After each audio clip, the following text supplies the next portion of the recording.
ધોળકા 14 એપ્રિલે ડોક્ટર બાબા સાહેબ આંબેડકરજી જન્મજયંતિની કાર્યક્રમની ઉજવણી.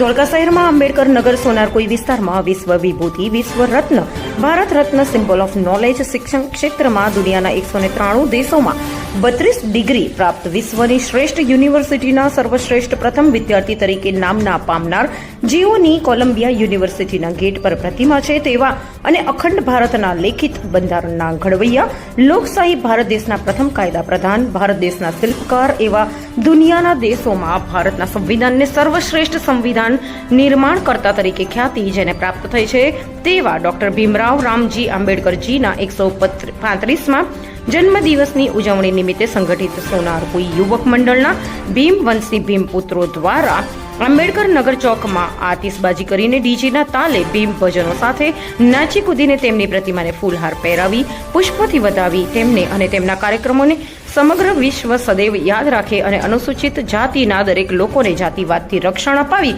સર્વ સમાજનો ઉદ્ધાર કરી સંવિધાન થકી અધિકારો અપાવી ભારત દેશમાં સ્વતંત્ર, સમતા અને સમાનતાના હક્કો અપાવી દેશને એક મહાસત્તાના શિખરો સુધી પહોંચાડવા બદલ તેમના આ 135મા જન્મદિવસ નિમિત્તે તેમના ચરણોમાં સતસત નમન. પહેલાના જમાનામાં ભારત દેશમાં કોઈ પણ રાજ્યનો રાજા પોતાની માના પેટમાંથી જન્મ લેતો છે અને હવે છેલ્લા તારીખ 26/1/1950થી બંધારણનો અમલ થતાં રાજા પોતાની માના પેટથી નહીં પરંતુ બંધારણ થકી વોટ પેટીમાંથી નીકળતા થયા છે. અખંડ ભારત તેમના આ યોગદાનને જીવસૃષ્ટિના અસ્તિત્વ સુધી સદૈવ યાદ કરતા રહેશે. આવા મહાન વિશ્વ વિભૂતિના ચરણોમાં સંગઠિત સોનારકોઈ યુવક મંડળ તરફથી શ્રદ્ધાંજલિ અર્પણ. રિપોર્ટર ઇદ્રીશ શેખ.